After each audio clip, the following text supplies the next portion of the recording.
Hey, this is Kirk Walden, and welcome to Coffee with Kirk on the Pregnancy Help Podcast. And on this month's episode, I want to look at measuring up for an amazing new year. As we approach the new year, you may have already started the new year listening to this.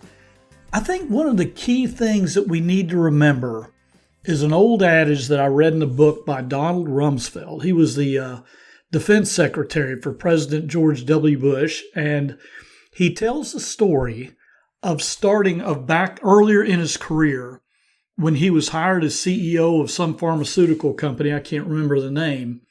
But he said in the book he knew nothing about pharmaceuticals, but he knew a lot about leadership. And one of the things that he talked about was that as he entered leadership, while he didn't know his subject matter, while he didn't know all about what his company did, he did know this: what you measure improves. And I think that that's a key principle that we need to remember in pregnancy help, because he understood that if you're going to get anywhere, you need to start measuring so you know where you've been and you know where you want to go. And as we enter a new year, I think about this a lot because every year I set a goal, and it has nothing to do with my work. It has nothing to do with even my family. It has to do with one thing. And that is staying in halfway decent shape with all the different stuff I do, because I travel a lot, and I also, I just get involved in a lot of different things where you can forget exercise. But back in 2015, that's 9 years ago now. Back in 2015, I started counting my steps. I had a little, back then it was a little pedometer thing that I put on my belt or whatever. And then it moved on to a Fitbit, and I think that's what I use now. But I began measuring in 2015. And my first year, I looked and I averaged about 8,000 steps, which isn't bad, but it could be better. And I began to think, I can do 10,000. Well, I didn't do 10,000 in 16, and I didn't do 10,000 in 17. But I believe it was 2018 when I finally hit 10,000 steps every day. And you better believe that I count those stinking steps. I even have a spreadsheet. I'm OCD about it. I go way over the top. But I'm watching every day when I get up. I check my Fitbit and I find out whether I'm ahead or behind on my year and where I need to go, which keeps me very busy, because when I'm in a hotel room, getting ready for an event or just traveling to work with somebody, I am walking around that room. I'm finding the treadmill. I'm doing all the things I need to do to measure. And when I get to the end of the day, if I'm a little bit short, I will jump on my bicycle, my whatever you call those things. I get on my bike in my room, and I'll just exercise bike. That's what you call it. But I'll get on that thing and I'll get that last 1,000 steps or whatever I need to do, because I am measuring, and I don't want to come up short when I'm measuring something. So yeah, what we measure improves. And I think about this when it relates to us. As we approach a new year in pregnancy help, what are we as a center measuring? It all begins with what we want to improve. And the easy thing we measure, obviously, is we measure our budget, right? We figure out how much is going to go out. We've set a budget, and this is how much we're going to invest in our ministry in the coming year, whether it be in our staff, our clients, and programs and services and all those things, marketing and all that. Well, we have a number, right? And let's just say that number is $400,000. That's our budget. And so we measure that throughout the year. But I think about this. Are we really trying to improve when we just try to meet our budget? What if we wish to raise not only our expected expenditures, but to create, say, a rainy day fund of 30 or 60 or 90 days, or even 6 months? What if we have a dream of a new initiative in the next 2 or 3 years? Not talking about a capital campaign or something like that, but about improving our situation so we are in better position to implement the dreams God has given us. So I wonder if we sit down and not only set that budget figure is what we're going to measure, but what can we reach for beyond that and measure that as well? We want to get better. I was in a workshop many moons ago at what was then called the Christian Management Association. I think it's Christian Leadership Alliance now. But a guy was doing a workshop on cutting the budget without cutting spending. And he did a great job, and a lot of stuff he said. I bought his books and all this kind of stuff. But a lot of stuff he said captured me. But one thing he said that really got me, he said, try to improve 1% each day. Well, here's my question. If we want to improve 1%, how do we know what that is? We've got to be measuring something to get better by 1% each day. And he made the point, if you get 1% better each day or each week, by the end of the year, you'll be, let's say every couple of weeks, you're 1% better, you're 50% better as a ministry. But at what? And I know we measure all these things. We measure a ton of stuff. How many pregnancy tests did we do? How many abortion-minded clients did we see? How many spiritual discussions did we have? How many Bibles did we give away? We measure a lot of stuff. But I believe that as we measure, if we want to have an amazing new year, we do set benchmarks and say, what if we could? What if we could reach 10% more abortion-minded clients? And I know a lot of times we have this little moment where we'll step back and say, well, we want whoever the Lord sends to us. I get that, totally true. And you can back that up with Scripture, because I don't think Peter stood in front of the thousands of people on Pentecost and just said, well, Lord, I hope I get 3,000 today. He didn't say that. I don't believe he did. Doesn't record that he did. He just did what God told him to do, and God gave the results. But I do believe there's a point where we not only need to measure, but it's also good to set these benchmarks and say, what if we could reach 10% more? Because once we start, or whatever the amount happens to be, because once we start measuring, a couple of things happen. One, we begin looking at ways to improve. Because if we just count and do nothing else, I don't know that we're going to look to improve. We'll just look at the results and put them out there on a piece of paper and be done with it. What can we do to improve? For instance, reaching that abortion-minded client. What if we got together with the marketing group we work with, or with our own marketing team, whoever that happens to be, and brainstormed about what would happen if we got 10% more? What would that mean to the ministry? What would that mean to moms and babies? That way, and let's say we hire an outside marketing group. If we work with that marketing group, don't tell them we want 10% more, but to brainstorm with them and say, what do you think? What do you think we can do? Based on what you know about our community, what do you think we can do in the coming year? And how can we work together to get there? That way we're measuring together as a team. And it's that way in almost everything we do. Let's talk about spiritual discussions. What if we want more spiritual discussions? Of course, we can't decide how someone is going to respond. But we can decide how we're going to be proactive in reaching our clients on a spiritual level. We may try this method, try that method. We may look at different ideas, but if we not only measure, but we begin to set benchmarks and say, I think we could do this. Let's go to the Lord and see what He wants us to do this year. Because it's not just our opinion that matters, it's ultimately His, right?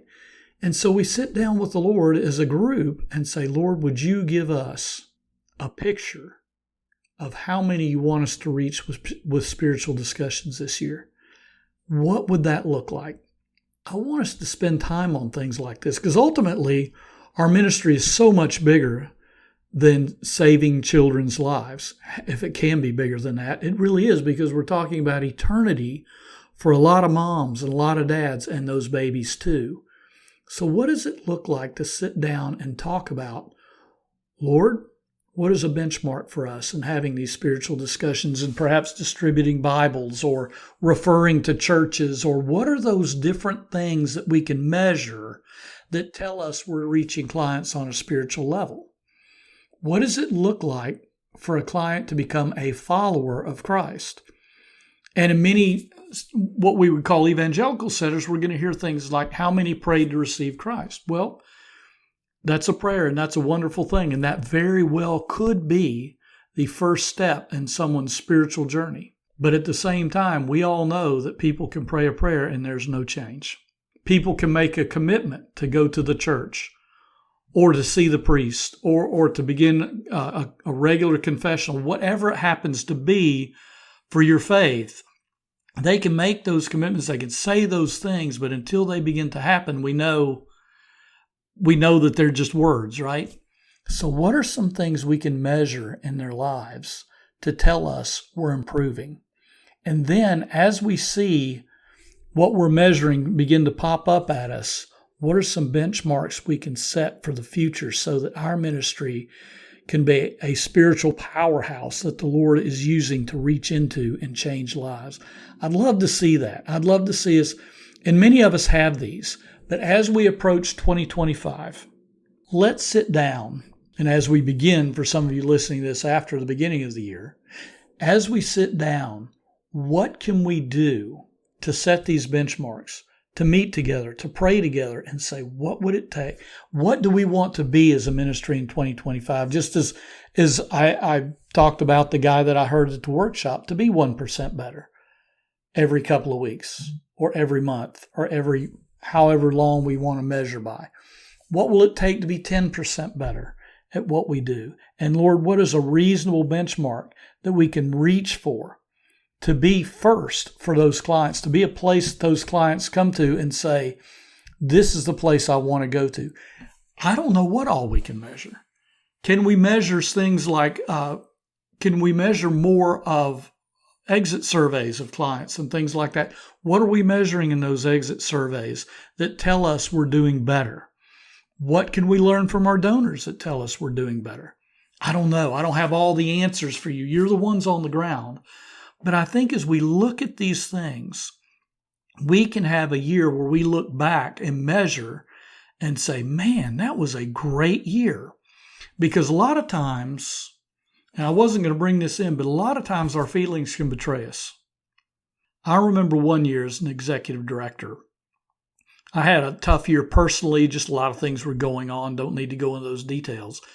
But going through a lot of different things, I struggled throughout the year.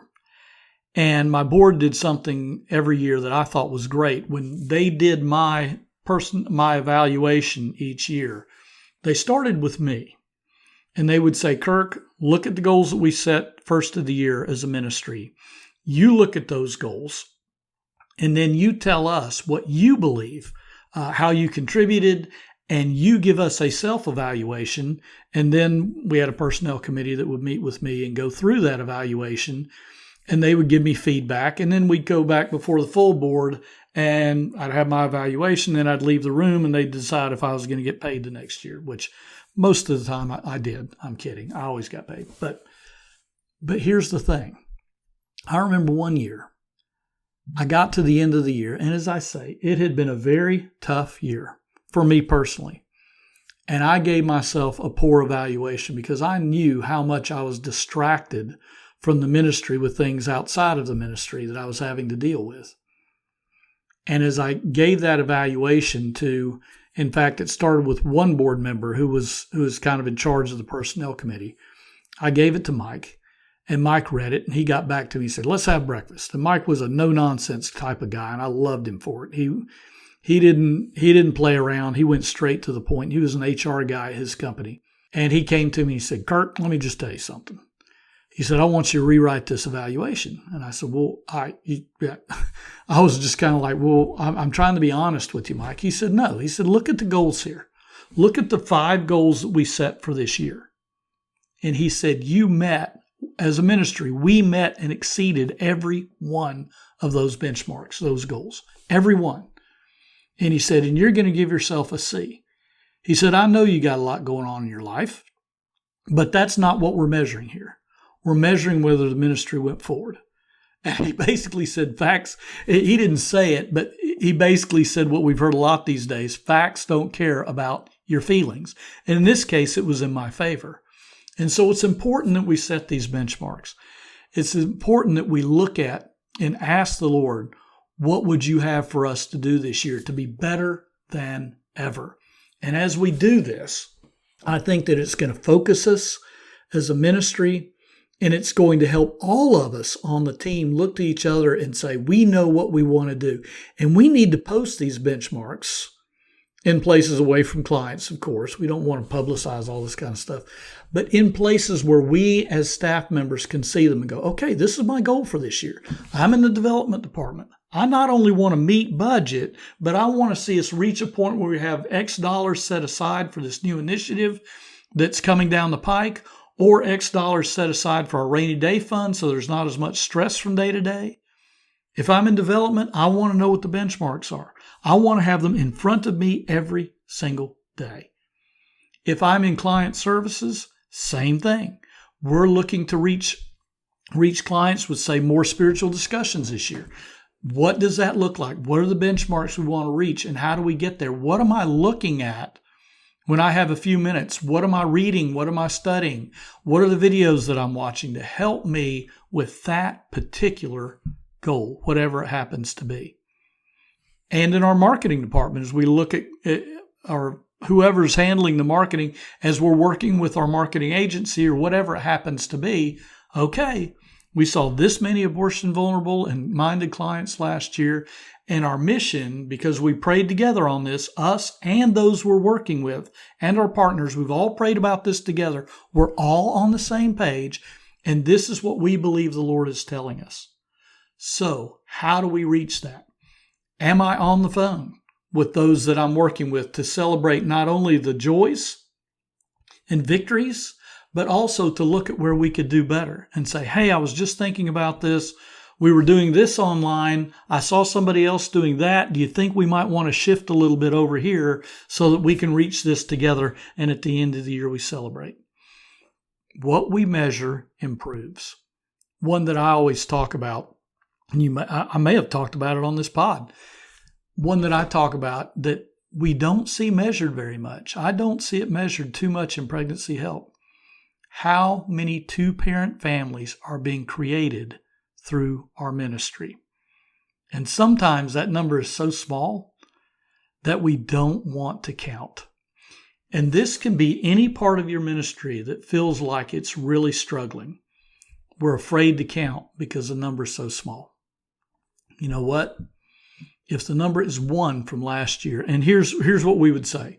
A two-parent family, creating two-parent families, can be either a couple that's getting married, that they come into your center, they're living together, or they're not together, but they have a baby or two sometimes, or more, but they haven't committed to marriage. Or a young lady who chooses an adoption plan for her child. So either one of those creates a two-parent family. A lot of centers, when we talk about adoption, it's tough because those numbers aren't where we want them to be. But we just got to begin counting. And if the number was 1 last year or 0, maybe we can do 1 better this year. And again, this is not to say that every young woman who comes into our center who is carrying a child needs to get married at that moment, or by the time the babies come, or within 6 months. None of that. We don't know. We also don't know that any woman who is single should place for adoption. We don't know that for sure, but you and I both know, and I can say this because I was a single dad for 9 years, and now I'm a married dad, and I'm telling you, parenting goes a lot easier with 2 than with 1. That's just common sense.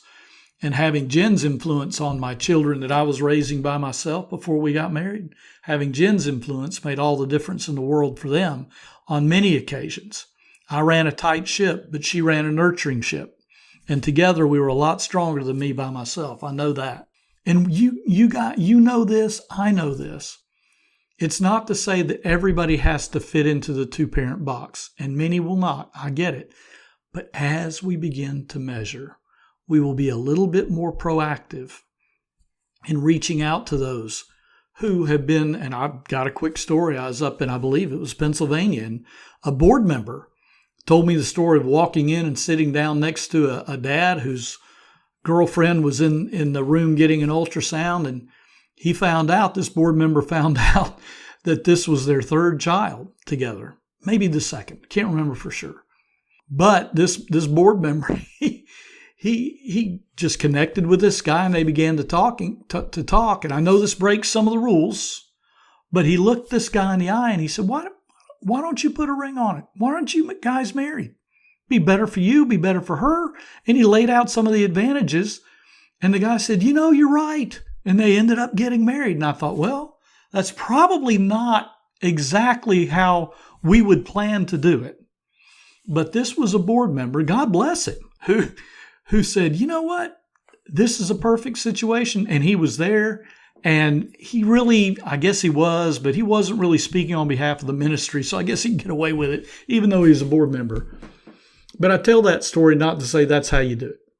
I tell the story to say that this was someone who saw the benefits of a two-parent family and said, you know what? I'm going to do what I can to promote that. Well, I don't know how we do it perfectly, but I do know this. That's one of the areas that we need to measure.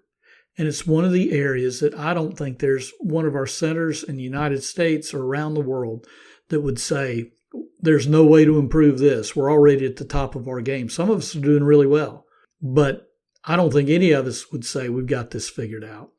So here's the thing.